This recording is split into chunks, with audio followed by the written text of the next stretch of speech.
Hello दोस्तों, नमस्कार, प्रणाम। अपने यूट्यूब चैनल पर आप सबका स्वागत करते, वंदन अभिनंदन करते ही। आज आप लोग के बीच बहुत प्यारा, बहुत सुंदर कहारवा नाच गीत इनका बहुत याद आ इनका मतलब काम में कहा लेकिन याद बहुत परेशान है एकदम देखना बहुत याद बेचारा इना ते दुबरा गए ने तो देखा हम कितना दुबरा गया है। सही बात है, बहुत याद करत है देखा। तो सबका अपने अपने मन से दुख याद आवत है। हमें इनका है ये नो की याद है याद तब हमें बताओ हम याद करके मोटा जाए याद करके दुबरा जाता है देख ला। हम का करी, हमरे बहुत याद आवत हम दुबरा जाते हम याद करत है देखा मोटा चली जाता तो नाते हम दुबरा जाता है। इनके मन से तो न खींचे है ना है कहूं बाटे तब इनके नहीं आज दिन भर काम गया है संध्या कहीं तो कौनो मेहरारू है हमरा ई सबके ना तो उनके पति परदेश है तो उनका बहुत याद आवत बा। तो कैसे कहा था नाव गीत के माध्यम से सुनावत है। लोग सुनते हैं बहुत प्यारा मजेदार गीत बा, एकदम मिर्च मसाला लगाए के।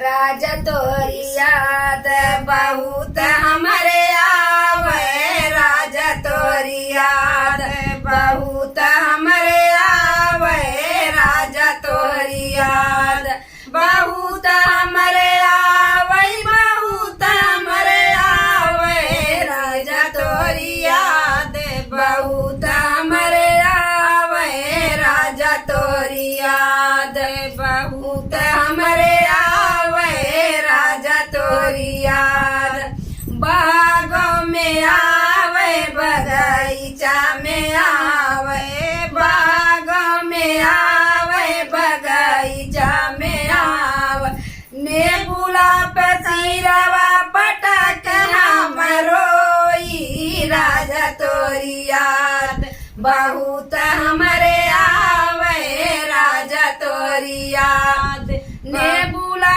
पे सिरवा पटक हम रोई, राजा तोरी याद बहुत हमरे आवे, राजा तोरी याद बहुत हमरे आवे, राजा तोरी याद बहुत हमरे आवे, बहुत हमरे आवे, राजा तोरी याद बहुत हमरे आवे, राजा तोरी याद से कुआना पे आवे, जगतिया पे आवे, कुआना पे आवे, जगतिया पे आवे, गाड़ी ला पे सियावा पटक हम रोई, राजा तोरी याद बहुत हमरे आवे, राजा तोरी याद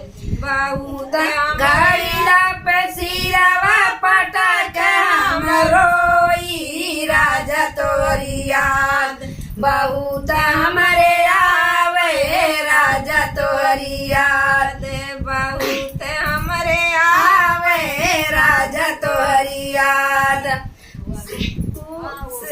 माला पे आवे, दुई माला पे आवे, माला पे आवे, दुई माला पे आवे, खीरकी पे सिरवा पटक हम रोई, राजा तोरी याद बहुत हमरे आवे, राजा तोरी याद खीरकी पे मुड़वा पटक हम रोए, राजा तोरी याद बहुत हमरे आवे, राजा तोरी याद बहुत हमरे आवे, राजा तोरी याद बहुत हमरे आवे, राजा तोरी याद से जा पे आवे, सुपेता पे आवे, से जा पे आवे, सुपेता पे आवे,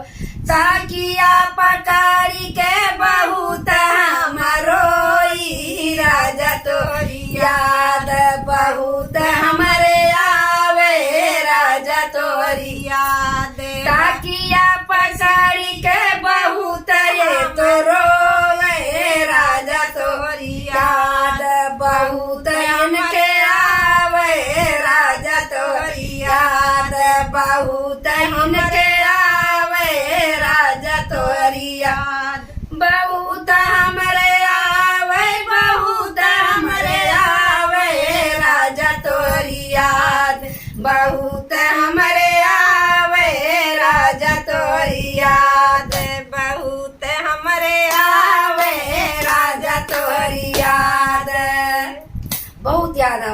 देखा कतब काम में चला गया है बेचारो, याद तुम्हारे दुबली हो जाते हैं, हम याद तुम्हारी मोटी हो जाते बताओ हैं। हम काहे ना दुबली हो जाए। हमारे मस्जिद यहाँ से चर्च गेट जाते हैं काम करे हाँ। और 2 घंटा जा 2 घंटा उनका ट्रेनिंग मावत लागत। बताओ हम दुबली ना हो तो बहुत मोटाए दुबली जाब हो गए। हैं। हम मोटाए उ जाते हैं बेचारो यार, 65 जाते हैं, 65 आवत हैं, रोज 2 इंच घट जाते हैं। बैठ के सोच सोच के घट जाती है उनकी याद में। मुझे